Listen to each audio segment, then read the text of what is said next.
ওম শান্তি। আজ 10ই ফেব্রুয়ারি 2025। প্রাতঃমূল্যী ওম শান্তি বাপদাদা মধুবন। বাপদাদা বলছেন, মিঠে মিঠে বাচ্চে, তোমাদের বাবার দ্বারা যে অদ্বৈত মত প্রাপ্ত হয়েছে সেই মত অনুযায়ী চলে কলিযুগী মানুষকে সত্যযুগী দেবতায় পরিণত করার শ্রেষ্ঠ কর্তব্য করতে হবে। বাবা আমাদের অদ্বৈত মত অর্থাৎ দ্বিতীয় কোনো মত নেই, শুধুমাত্র এক ঈশ্বরীয় মত আমাদের প্রাপ্ত হয়েছে। সেই মতের দ্বারাই শুধুমাত্র কলিযুগের মানুষকে সত্যযুগী দেবতায় পরিণত করা সম্ভব। আর কোনো পথ মত নেই। এই শ্রেষ্ঠ কর্তব্য আমাদেরকেই করতে হবে। আজকের মূল্যের প্রশ্ন, সকল মানুষ মাত্রই কেন দুঃখী হয়ে থাকে? এর মূল কারণ কি? উত্তর, রাবণ সবাইকে অভিশপ্ত করে দিয়েছে, সেই জন্য সকলে দুঃখী হয়ে পড়েছে। বাবা স্বর্গীয় উত্তরাধিকারী প্রদান করেন, রাবণ অভিশপ্ত করে। দুনিয়া এটাও জানে না। বাবা উত্তরাধিকার দিয়েছেন, তাই তো ভারতবাসী এত সুখী স্বর্গের মালিক হয়েছে, পূজ্য হয়েছে। অভিশপ্ত হওয়ার ফলে পূজারী হয়ে যায়। ওম শান্তি। বাচ্চারা এখানে অর্থাৎ মধুবনে আসে বাপদাদার কাছে। প্রথমে যখন আসো তো দেখো ভাই বোন বসে আছে, আবার পরে যখন দেখো বাপদাদার অবতরণ হয়েছে তখন বাবা স্মরণে আসে। তোমরা হলে প্রজাপিতা ব্রহ্মার সন্তান, ব্রাহ্মণ আর ব্রাহ্মণী। ওই ব্রাহ্মণরা ব্রহ্মা বাবার পরিচয়ই জানে না। তোমরা বাচ্চারা জানো, বাবা যখন আসেন তো ব্রহ্মা বিষ্ণু শঙ্করও অবশ্যই চাই।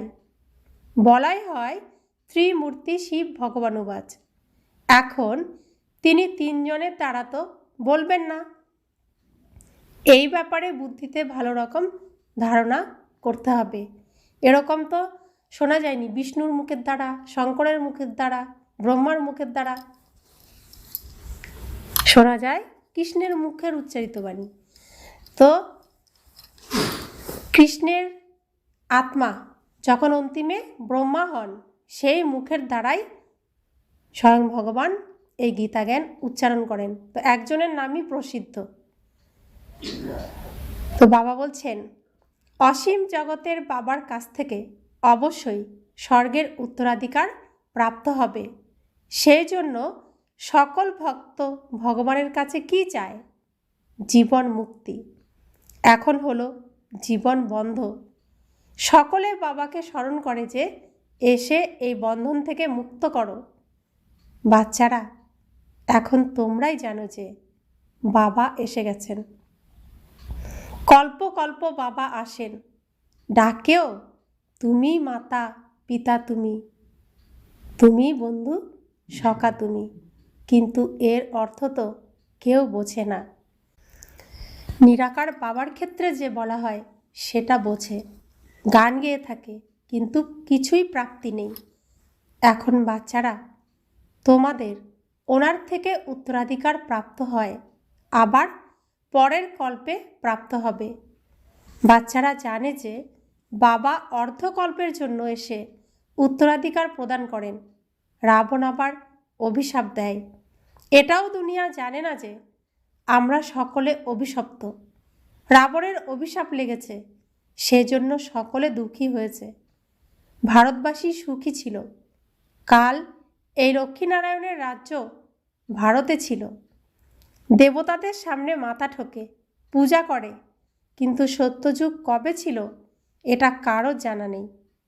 এখন দেখো, 1,00,000 বছরের আয়ু শুধুমাত্র সত্যযুগকে দেখিয়ে দিয়েছে। আবার ত্রেতার, দাপর, কলিযুগ, সেই হিসেবে মানুষ কত বেশি হয়ে যাবে। শুধুমাত্র সত্য যুগেই অনেক মানুষ হয়ে যাবে, কারণ এক একটা যুগকে শাস্ত্রে 1,00,000 বছর বলা হয়েছে। তো 1,00,000 বছরে এক একটা যুগে কত মানুষ হয়ে যাবে তাহলে কলিযুগে কত মানুষ হয়ে যাবে? কোনো মানুষের বুদ্ধিতেই বসে না। বাবা বসে বোঝান যে দেখো, গাওয়াও হয়, ৩৩ কোটি দেবতা হয়। এরকম কি আর কেউ লক্ষ বছরে হতে পারে? দেবী দেবতা এই কোটি কোটি আত্মার মধ্যে মাত্র ৩৩ কোটি হয়ে উঠতে পারে। তো এরকম দেবতা লক্ষ বছরে কেউ থাকতে পারে না। তাই এটাও মানুষকে বোঝাতে হবে। তো প্রত্যেক দিন সকালবেলা, ভোরবেলা, অমৃতবেলা, ব্রহ্ম মুহূর্তে কতজন ওঠে ঘুম থেকে? যারা দেবী দেবতার মতো যোগ্য তারাই ওঠে, খুব কম সংখ্যক। তো দিন বেলা বাড়তে বাড়তে সমস্ত আত্মারা জেগে ওঠে, আর সন্ধ্যা রাতে তো সব আত্মারাই জেগেই থাকে। তো সত্যযুগ ভোরবেলার মতো, খুব কম সংখ্যক আত্মাই জেগে থাকে তখন। এখন তোমরা বোঝো যে বাবা আমাদের স্বচ্ছ বুদ্ধি সম্পন্ন তৈরি করেন, রাবণ ম্লেচ্ছ বুদ্ধি সম্পন্ন করে। মুখ্য ব্যাপার হলো এটাই। সত্যযুগে হলো পবিত্র, এখানে হলো অপবিত্র। এটাও কারো জানা নেই যে রামরাজ্য কবে থেকে কবে পর্যন্ত, রাবণ রাজ্য কবে থেকে কবে। মনে করে এখানেই রাম রাজ্য, আবার রাবণ রাজ্য। অনেক মত মতান্তর আছে যে যত মানুষ ততই মত। বাচ্চারা, এখন এখানে তোমাদের এক অদ্বৈত মত প্রাপ্ত হয়, যা বাবা প্রদান করেন। তোমরা এখন ব্রহ্মার দ্বারা দেবতা হচ্ছ। দেবতাদের মহিমা গাওয়া হয়, সর্বগুণ সম্পন্ন, 16 কলা সম্পূর্ণ। তারাও যে হলো মানুষ, মানুষের মহিমা কি গাওয়া হয়? পার্থক্য তো অবশ্যই থাকে। এখন তোমরা বাচ্চারাও নম্বর অনুযায়ী, পুরুষার্থ অনুসারে মানুষকে দেবতায় পরিণত করার কর্তব্য শিখছ। কলিযুগী মানুষকে তোমরা সত্যযুগের দেবতায় পরিণত করো, অর্থাৎ শান্তিধাম, ব্রহ্মাণ্ড আর বিশ্বের মালিক করো। এটা তো আর শান্তিধাম নয়। এখানে অবশ্যই কর্ম করতে হবে। সেখানে হলো সুইট সাইলেন্স হোম। কোথায় সুইট সাইলেন্স হোম? কোথায়? পরমধাম, শান্তিধাম আমাদের বাড়িতে। বাচ্চারা, তোমরা এখন বুঝতে পারো যে আমরা এই আত্মারা হলাম সুইট হোম, ব্রহ্মাণ্ডের মালিক। এখন তোমরা বাচ্চারা যোগ্য হয়ে উঠছ। এইম অবজেক্ট অ্যাকিউরেট সামনে রয়েছে। তোমরা বাচ্চারা হলে যোগ বল সম্পন্ন, তারা হলো বাহুবল সম্পন্ন। তোমরাও রয়েছ যুদ্ধের ময়দানে, কিন্তু তোমরা হলে ডবল অহিংসক, তারা হলো হিংসক। হিংসা কাম কাটারিকে বলা হয়। সন্ন্যাসীরাও মনে করে এটা হলো হিংসা, সেই জন্য পবিত্র হয়ে ওঠে। কিন্তু তোমরা ব্যতীত বাবার সাথে কারোর প্রীতি ভালোবাসা হয় না। প্রিয়তম আর প্রিয়ার ভালোবাসা, তাই না? তো আমাদের বাবা আর আমাদের মধ্যে যে প্রীতি ভালোবাসা, তা আমরা সেই প্রীত রেখেছি তার সাথে। তো প্রীত বুদ্ধি সম্পন্ন কি হয়? বিজয়ন্তী। আর বিপরীত বুদ্ধি সম্পন্ন বিনশন্তি। আমাদের প্রিয়তম আর আমরা প্রিয়া, আমাদের মধ্যে ভালোবাসা রয়েছে। ওই প্রিয়তম প্রিয়তমাদের তো এক জন্মের গাথা মানুষ গায়। লৌকিকে প্রিয়তম প্রিয়তমা যারা প্রেমিক প্রেমিকা, তাদের প্রেম কাহিনীর গাথা এক জন্মের গাওয়া হয়। তোমরা সকলেই হলে আমার, অর্থাৎ এক মাসুকের আশিক। ভক্তিমার্গে এই আমি এক প্রিয়তমকেই তোমরা স্মরণ করে এসেছ। এখন আমি বলছি, কেবল এই অন্তিম জন্ম পবিত্র হও আর যথার্থভাবে স্মরণ করো, তবে আবার স্মরণের দ্বারাই তোমরা পরিত্রাণ পাবে। সত্যযুগে স্মরণ করার প্রয়োজনই থাকে না। দুঃখে সবাই স্মরণ করতে থাকে। এটা হলো নরক। একে আর স্বর্গ বলবে না। তো এই নরককে কেউ একে তো আর স্বর্গ বলবে না। যারা বড়লোক ধনী তারা মনে করে আমাদের জন্য তো এখানেই স্বর্গ, বিমান ইত্যাদি সমস্ত বৈভব রয়েছে। কত অন্ধশ্রদ্ধাতে থাকে, গানও করে থাকে, তুমি মাতা পিতা, তুমি তুমি বন্ধু সখা তুমি, কিন্তু কিছু বোঝে না কোন গহন সুখ প্রাপ্ত হয়েছে এটা কেউ জানে না। কথা তো আত্মা বলে, তাই না? তোমরা আত্মারা মনে করো আমাদের অপার সুখ প্রাপ্ত হবে, তার নামই হলো স্বর্গ, সুখধাম। স্বর্গ সকলের অনেক মধুরও মনে হয়। তোমরা এখন জানো যে স্বর্গে হীরে জহরতের কত মহল ছিল, ভক্তিমার্গেও কত অগণিত ধন ছিল, যে সোমনাথের মন্দির তৈরি করেছিল। এক একটি চিত্র লক্ষ মূল্যের ছিল। সেই সব কোথায় চলে গেল? কত লুণ্ঠন করে নিয়ে গেছে। মুসলমানরা গিয়ে মসজিদ ইত্যাদিতে লাগিয়েছে। এত অপরিমেয় ধন ছিল, তা আমাদের ধন মুসলমানরা লুণ্ঠন করে নিয়ে গিয়ে নিজেরা সমৃদ্ধ হয়ে গেছে। এত আমাদের ধন ছিল, সব মন্দির লুণ্ঠন করে করে তারা নিয়ে গেছে। এখন বাচ্চারা, তোমাদের বুদ্ধিতে আছে যে আমরা বাবার দ্বারা আবার স্বর্গের মালিক হতে চলেছি। আমাদের মহল সোনার হবে, দরজার উপরে জরি লাগানো থাকবে। জৈনদের মন্দিরও এরকম তৈরি করা হয়। এখন হিরে ইত্যাদি তো নেই, তাই না? যা পূর্বে ছিল, আমাদের ছিল হিরে, দামি দামি রত্ন সব আমাদের ছিল। এখন তোমরা জানো আমরা বাবার থেকে স্বর্গের উত্তরাধিকার নিচ্ছি। শিব বাবা এসেও থাকেন ভারতেই। ভারতেরই শিব ভগবানের থেকে স্বর্গের উত্তরাধিকার প্রাপ্ত হয়। খ্রিস্টানও বলে ক্রাইস্টের 3000 বছর পূর্বে ভারত হেভেন ছিল, স্বর্গ ছিল। রাজত্ব কারা করত এটা কারোর জানা নেই। এছাড়া এটা বুঝতে পারে যে ভারত হলো অনেক পুরানো, প্রাচীন ভারত বলা হয় এই কারণে।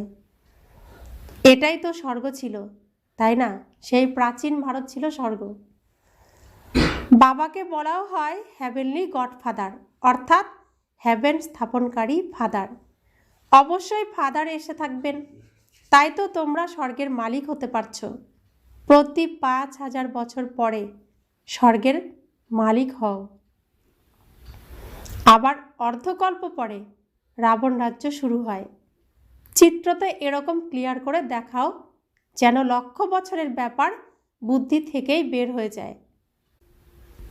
লক্ষ্মীনারায়ণ কোনো একজন না, এদের ডিনাইস্টি হলে আবার তাদের বাচ্চারা রাজা হবে।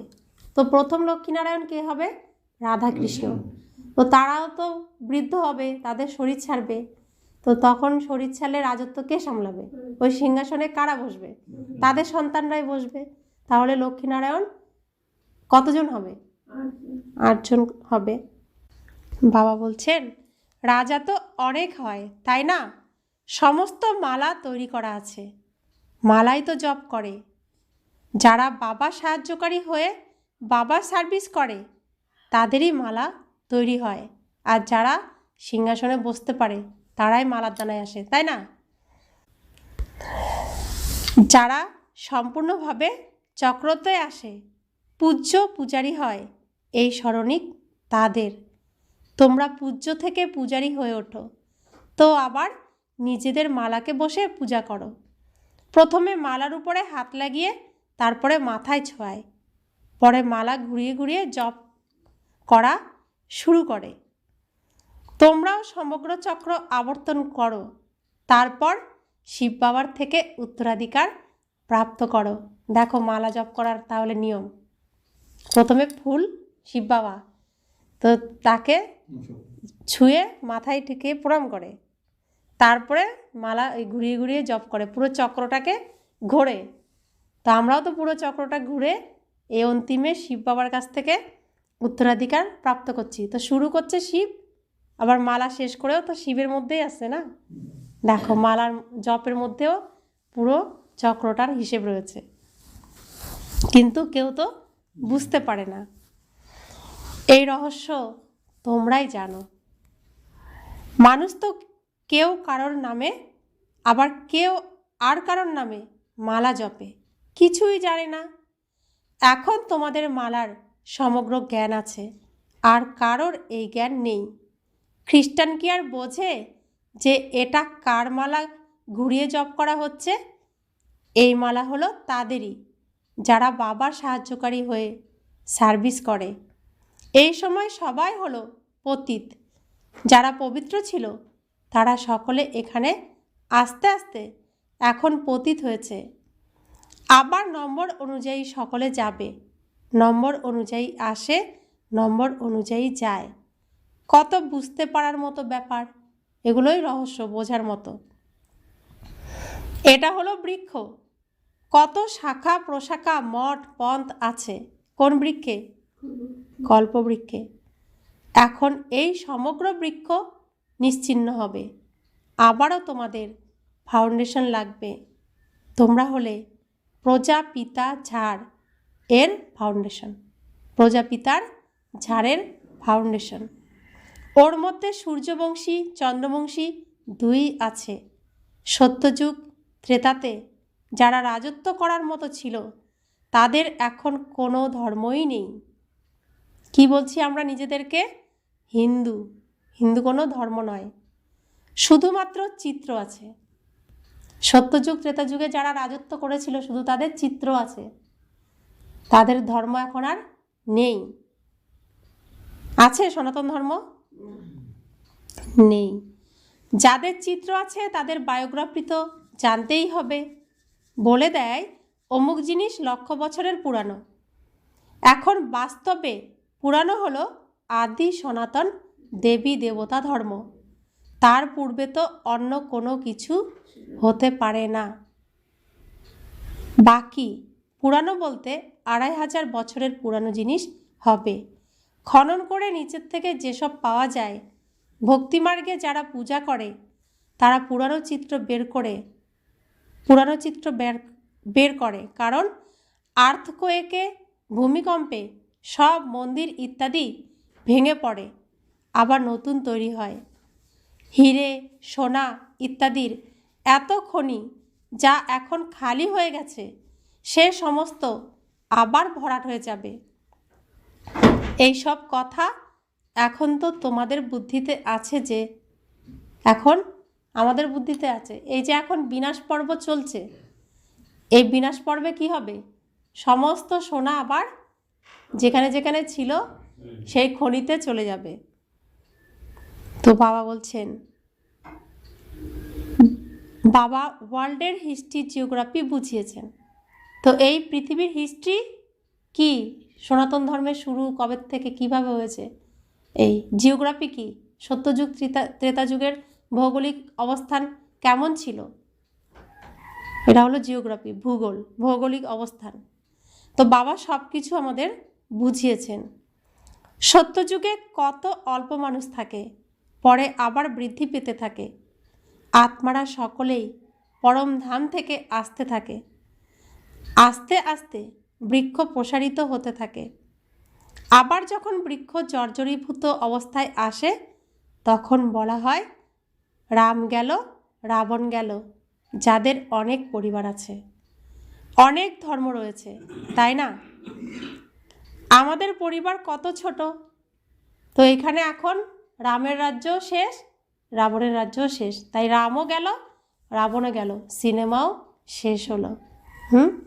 এখন স্টেজ খালি হবে, আবার নতুন সিনেমা শুরু হবে। এই পৃথিবীরূপী রঙ্গমঞ্চে আবার নতুন করে নাটক হবে। তো রামও গেল, রাবণও গেল, আমার গল্প সমাপ্ত হলো।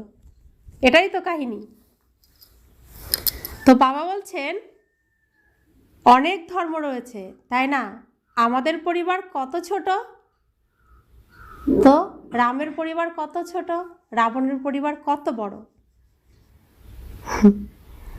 এটা শুধুমাত্র ব্রাহ্মণদেরই পরিবার। এই যে আমাদের পরিবার কত ছোট্ট পরিবার, তো ছোট পরিবার সুখী পরিবার। এই জগতে তো কত রকমের ধর্ম রয়েছে, জনসংখ্যাও সে কথাই বলে। তো কত ধর্ম রয়েছে সেই অনুযায়ী জনসংখ্যাও রয়েছে। সে তো আদমশুমারি অর্থাৎ জনগণনা অনুসারে সব তো এখন সবাই জানে। তারা সব হলো রাবণ সম্প্রদায়। এরা সকলে যাবে, খুবই অল্প থাকবে। তো সবাই চলে যাবে, অল্প কারা থাকবে? সবাই চলে যাবে, অল্প কারা থাকবে? এই ব্রাহ্মণ বাচ্চারাই থাকবে, যারা প্রকৃত ব্রহ্মাকুমার, প্রকৃত ব্রহ্মাকুমারী, ব্রহ্মচারী, তারাই থাকবে। অর্থাৎ নতুন ফসল আবার এই পৃথিবীরূপী রঙ্গমঞ্চে লাগানো হবে। তো সেখানে চারা কোনগুলোকে নিয়ে যাবে? ভালো ভালো চারাগুলোকেই তো নেবে না। তো এই চারাগুলো বিনাশ হবে না, থেকে যাবে। তো প্রত্যেকবার এক ফসল তুলে আরেক ফসল লাগানোর সময় কিছু ভালো ফলের থেকে কিছু বীজ থেকে চারা তৈরি করা হয় না, সেই চারা দিয়ে তো আবার নতুন ফসল তৈরি হয়। আর আমরা হলাম সেই বীজ থেকে চারা তৈরি হচ্ছি এখন। ভালো ফলকে শ্রীকৃষ্ণ, আর শ্রীকৃষ্ণের দ্বারা অর্থাৎ শ্রীকৃষ্ণের অন্তিম জন্মের অন্তিম শরীর দ্বারা এই নতুন ফসলের বীজ থেকে চারা তৈরি হচ্ছে। এই ভালো ভালো চারাগুলোকেই লাগানো হবে সত্যযুগের সেই সিনে, অর্থাৎ এই পৃথিবীরূপী রঙ্গমঞ্চে প্রথম সিনে এই সুন্দর সুন্দর চারাগুলোকেই নিয়ে যাওয়া হবে। তো বাবা বলছেন যে রাবণ সম্প্রদায় আবার স্বর্গে আসবে না, সব মুক্তিধামেই থাকবে। শুধু অল্প থাকবে, যারা এই ভালো ভালো চারা তৈরি হবে তারা থাকবে, আর বাকি সব মুক্তিধামে থাকবে। এছাড়া তোমরা যা পড়াশোনা করছো, তোমরা যারা পড়াশোনা করছো তারা নম্বর অনুযায়ী স্বর্গে আসবে।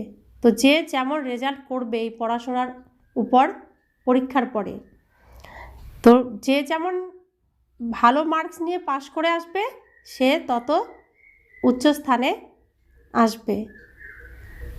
এখন তোমরা অর্থাৎ বাচ্চারা বুঝেছ সেই নিরাকারী বৃক্ষ কীরকম। এটা মানুষ সৃষ্টির বৃক্ষ, এটা তোমাদের বুদ্ধিতে আছে। পড়াশোনায় মনোযোগ না দিলে পরীক্ষায় ফেল করে যাবে, পড়তে আর পড়াতে থাকলে খুশিও থাকবে। যদি বিকারে পতন হয় তো বাকি এইসব ভুলে যাবে। আত্মা যখন পবিত্র সোনা হয় তখন ওতে ভালো ধারণা হয়। সোনার বাসন হলো পবিত্র, গোল্ডেন। যদি কেউ পতিত হয় তো জ্ঞান শুনতে পারে না। এখন তোমরা সামনে বসে আছো, জানো যে গডফাদার শিব বাবা আমাদের অর্থাৎ আত্মাদের পড়াচ্ছেন। আমরা আত্মারা এই অর্গানসের দ্বারা শুনছি। পড়ানোর জন্য বাবা আছেন। এরকম পাঠশালা সমগ্র দুনিয়াতে কোথায় আছে? তিনি হলেন গডফাদার, টিচারও, সদ্গুরুও, সবাইকে ফিরিয়ে নিয়ে যাবেন। তো এই ঈশ্বরীয় বিশ্ববিদ্যালয় সারা পৃথিবীতে কোথায় কোথায় আছে? সারা পৃথিবীতেই আছে, কিন্তু প্রত্যেক 5000 বছর পর পর এই ঈশ্বরীয় বিশ্ববিদ্যালয় কি হয়? খোলে, একবারই খোলে। তো এই ঈশ্বরীয় বিশ্ববিদ্যালয়ে বারবার আসা যায় না, একবারই আসা যায়। প্রথমে ব্রহ্মাপুরীতে ব্রহ্মার দ্বারা আমাদের জন্ম হয়, নতুন জন্ম, এই শ্রেষ্ঠ মানব জন্ম, একেই বলা হয় মানব শরীরে এসে ঈশ্বরীয় পরিবারে ঈশ্বরীয় কুলে জন্ম, এটাকেই বলে শ্রেষ্ঠ মানব জন্ম। আর এই শ্রেষ্ঠ সব থেকে উচ্চ পাঠশালা, ইউনিভার্সিটি যাই বলি না কেন, প্রজাপিতা ব্রহ্মাকুমারী ঈশ্বরীয় বিশ্ববিদ্যালয় একবারই খোলে। আর এখানে খুব ভাগ্যবানরাই, শ্রেষ্ঠ শ্রেষ্ঠ ভাগ্যবানরাই পড়ার সুযোগ পায়। তো বাবা বলছেন পড়ানোর জন্য বাবা আছেন, এরকম পাঠশালা সমগ্র দুনিয়াতে কোথায় আছে? তিনি হলেন গডফাদার, টিচারও, সদ্গুরুও, সবাইকে ফিরিয়ে নিয়ে যাবেন। এখন তোমরা বাবার সম্মুখে আছো।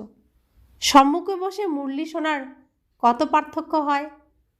এই মুরলি ঘরে গিয়ে শুনলে আর এই ঈশ্বরীয় বিশ্ববিদ্যালয়ে এসে শুনলে পার্থক্য থাকে তো? কত পার্থক্য হয়! যেমন এই টেপ মেশিন বেরিয়েছে, সবার কাছে একদিন এসে যাবে। তো সেই সময় যখন বাবা মুরলি চালাতেন, সেই সময় এই টেপ মেশিন সব এগুলো নতুন নতুনভাবে তৈরি হয়েছে।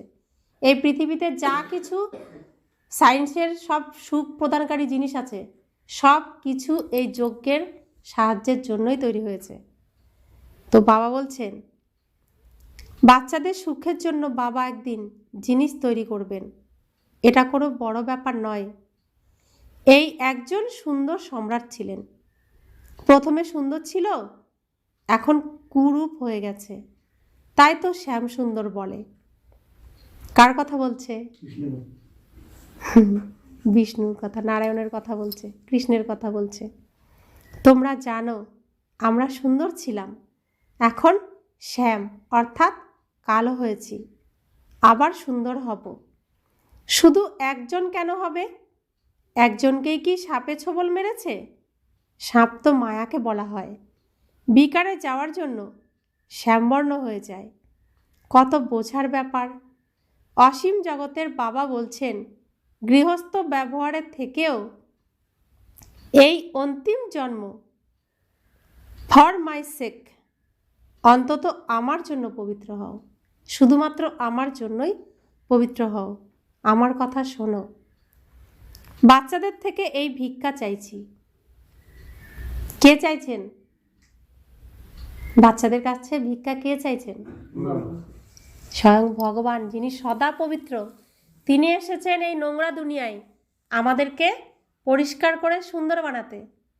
তো বাচ্চারা, খুব কম সংখ্যক বাচ্চাই বাবার কথা শুনছেন।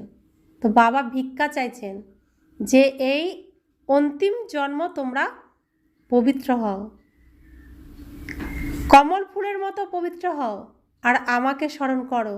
তো এই জন্মও পবিত্র থাকবে, আর স্মরণে থাকার জন্য পাস্টের বিকর্মও বিনাশ হবে। এটা হলো যোগ অগ্নি, যাতে জন্ম জন্মান্তরের পাপ দগ্ধ হয়। শতপ্রধান থেকে শত রজ তমতে এলে তো কলা কম হয়ে যায়, খাদ পড়তে থাকে। যেমন প্রথম ঘুম থেকে উঠলে সবার মন কেমন থাকে? কত সুন্দর থাকে। ঘুম থেকে উঠেই কেউ মিথ্যা বলতে পারে না, মন খুশি খুশি থাকে। হ্যাঁ, তো সত্যযুগও সেরকম। তো যত দিন বড় হতে থাকে, বেলা বাড়তে থাকে, তত মানুষের মধ্যে খারাপ আচরণগুলো প্রকাশ পেতে থাকে। তো রাতের বেলা মানুষের মধ্যে সেই সকালবেলার মতো মন মানসিকতা কিছুই থাকে না। তো সকাল সত্যযুগের মতো, বিকাল ত্রেতা যুগের মতো, সন্ধ্যা রাত দাপর যুগের মতো, আর গভীর রাত কলিযুগের মতো। তো একটা দিনের মধ্যেই এই যুগের, এই সৃষ্টিচক্রের সম্পূর্ণ গুণ ভরা রয়েছে, শুধু অনুভব করে বুঝতে হবে। তো বাবা বলছেন, এখন বাবা বলেন শুধুমাত্র মামেকম, অর্থাৎ একমাত্র আমাকে স্মরণ করো। এছাড়া নদীর জলে স্নান করলে কি হবে? নদীর জলে স্নান করলে, এছাড়া নদীর জলে স্নান করলে কি আর পবিত্র হবে? জল তো তত্ত্ব, 5 তত্ত্ব বলা হয়ে থাকে। এইসব নদী কিভাবে পতিত পাবনী হতে পারে? নদীগুলি তো সাগর থেকে নির্গত হয়। সবার আগে সাগরকে পতিত পাবন হতে হবে। তো নদীকে আমরা কি বলি? পতিত পাবনী কি বলি? গঙ্গা। তো বাবা বলছেন, গঙ্গা কিভাবে পতিত পাবনী হতে পারে? গঙ্গা তো সমুদ্র থেকে উৎপন্ন হয়েছে। তাহলে পতিত পাবন প্রথমে তো কাকে হতে হবে? সাগরকে হতে হবে। কিন্তু তা তো হয় না। তাহলে পতিত পাবনী গঙ্গা, আত্মাদেরকে কিভাবে পরিষ্কার করতে পারে? আত্মাকে কি পরিষ্কার করতে পারে গঙ্গা? কাকে পরিষ্কার করে? শরীরকে করে, শরীরকে ধুয়ে দেয়। শরীর ধুলে কি আত্মা কি পরিষ্কার হয়? আত্মা পরিষ্কার হয়? হয় না। তো বাবা বলছেন কোন গঙ্গার দ্বারা হবে? এই জ্ঞান গঙ্গার দ্বারা আত্মা পরিষ্কার হবে। তো ওই গঙ্গা এত পতিত পাবন কি করে হলো? গঙ্গার জল শুদ্ধ হয়ে যায় কি করে হয়? এই যে প্রত্যেক আত্মা গঙ্গা পবিত্র, পতিত পাবনী গঙ্গা বলে, এই সব আত্মাদের শুভ ভাবনার দ্বারা গঙ্গার জল শুদ্ধ পবিত্র, নিজেকে নিজে শুদ্ধ বানাতে পারে। এখন অবশ্য মানুষ এত পরিমাণে গঙ্গায় নোংরা ফেলে যে গঙ্গার নিজের সেই ক্ষমতা হারিয়ে ফেলেছে। এখন গঙ্গার জল আর সেরকম পরিষ্কার শুদ্ধ পবিত্র নেই। তো শুভ ভাবনার দ্বারা কি হয়? সবাই বলতে বলতে গঙ্গার মধ্যে সেই গুণ আছে শুদ্ধ পবিত্র হওয়ার, কিন্তু এখন এত তমপ্রধান হয়ে গেছে যে গঙ্গার মধ্যে সেই গুণ আর নেই নিজেকে পরিষ্কার রাখার। তো একমাত্র শুদ্ধ পবিত্র কে বানাতে পারেন? বাবা। কিসের দ্বারা? এই জ্ঞান গঙ্গার দ্বারা, যা ভগবানের জ্ঞান ব্রহ্মার মুখ কমল দ্বারা নির্গত হয়েছে। ভগবানের কথা কার মুখের দ্বারা? ব্রহ্মার মুখের দ্বারা উচ্চারিত হয়েছে। ব্রহ্মার মুখের দ্বারা জ্ঞান গঙ্গা নির্গত হয়েছে। এর জন্য ব্রহ্মার হাতে একটা কি দেওয়া হয়? এটা করমণ্ডল বলা হয়। এর জলের দ্বারা কি হচ্ছে? শুদ্ধ হয়ে যাচ্ছে আত্মারা, পবিত্র হয়ে যাচ্ছে, অসুর থেকে দেবতায় পরিণত হচ্ছে। अच्छा, मीठे मीठे सिखिले दे बच्चों प्रति माता पिता बाप दादा का याद प्यार और गुड मॉर्निंग। रूहानी बाप की रूहानी बच्चों को नमस्ते। हम रूहानी बच्चों की रूहानी माता पिता बाप दादा को याद प्यार गुड मॉर्निंग और नमस्ते नमस्ते नमस्ते। शुक्रिया बाबा, शुक्रिया बाबा, शुक्रिया। ধারণার জন্য মুখ্য সার। বিজয়মালাতে আসার জন্য বাবার সাহায্যকারী হয়ে সার্ভিস করতে হবে। এক প্রীতমের সাথে সত্যিকারের প্রীতি রাখতে হবে। একের স্মরণেই থাকতে হবে। একের স্মরণেই, এক বল এক ভরসায় আসতে হবে। দ্বিতীয় ধারণা, নিজের অ্যাকুরেট এইম অবজেক্টকে সামনে রেখে সম্পূর্ণ পুরুষার্থ করতে হবে। আমাদের এইম অবজেক্ট কি? লক্ষ্মীনারায়ণ। তাকে সামনে রেখেই আমাদের এই প্রচেষ্টা চালিয়ে যেতে হবে। কতটা হয়েছি, কতটা আমার বাকি রয়েছে। ডবল অহিংসক হয়ে মানুষকে দেবতায় পরিণত করার শ্রেষ্ঠ কর্তব্য করতে হবে। ডবল অহিংসক হয়ে মানুষকে দেবতা করার শ্রেষ্ঠ কর্তব্য করতে হবে। তাহলে প্রথমে নিজেকে কি করতে হবে? প্রথমে নিজেকে দেবতা বানাতে হবে, পরে তো অন্যকে বানাবো। আগে নিজে সাজবো, পরে তো অন্যকে সাজাবো। আমরা কি করি? অন্যকে সাজাতে যাই, নিজে পেতনি থেকে যাই, নিজে ভূতি থেকে যাই। কিন্তু বাবা বলছেন আগে নিজে রেডি হয়ে নাও, তারপরে অন্যকে রেডি করো। বরদান। বিজয়ী ভাবের নেশা দ্বারা সদা হাসি খুশিতে থাকা, সকল আকর্ষণ থেকে মুক্ত ভব। বিজয়ী রত্নের স্মরণিক বাবার গলার হার আজও পর্যন্ত পূজিত হয়। তো সদা এই নেশাতে থাকো যে আমি হলাম বাবার গলার হার, বিজয়ী রত্ন।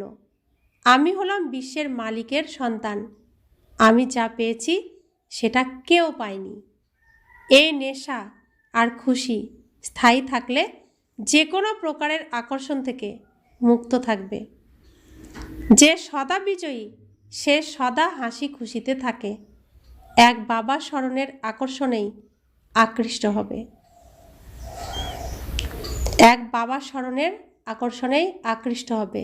অন্য কারো স্মরণে মন যাবে, গেলে কি হবে? রাবণ ধোঁকা দিয়ে দেবে। স্লোগান। একের অন্তে হারিয়ে যাওয়া, অর্থাৎ একান্তবাসী হওয়া। সামনে থাকবে শুধু বাবা আর আমি থাকবো তার সামনে। তো একের স্মরণেই হারিয়ে যেতে হবে। আজকের অব্যক্ত ইশারা একান্ত প্রিয় হও, একতা আর একাগ্রতাকে ধারণ করো। এখন সবাই মিলে একে অপরের সাহস বৃদ্ধি করে এই সংকল্প করো যে এখন সময়কে এগিয়ে নিয়ে আসতেই হবে, আত্মাদেরকে মুক্তি দিতেই হবে। কিন্তু এইসব তখনই হবে যখন চিন্তাকে স্মৃতিস্বরূপে নিয়ে আসবে। যেখানে একতা আর দৃঢ়তা থাকে সেখানে অসম্ভবও সম্ভব হয়ে যায়। আর আমাদেরকে এই সম্ভব করে দেখাতে হবে। আমরা কার সাথে প্রীত রাখি এটা সবাইকে অনুভব করাতে হবে। তো বিনাশকালে প্রীতবুদ্ধি কি হয়? বিনাশকালে প্রীতবুদ্ধি বিজয়ন্তী, বিপরীত বুদ্ধি। আমরা কার সাথে প্রীত রেখেছি? শিব বাবা আর কার সাথে? ব্রহ্মা বাবার সাথে। তো আমাদের বিজয় নিশ্চিত, আমাদের বিজয় হয়েই আছে। আর আমরা এটা সবাইকে অনুভব করাবো। ওম শান্তি।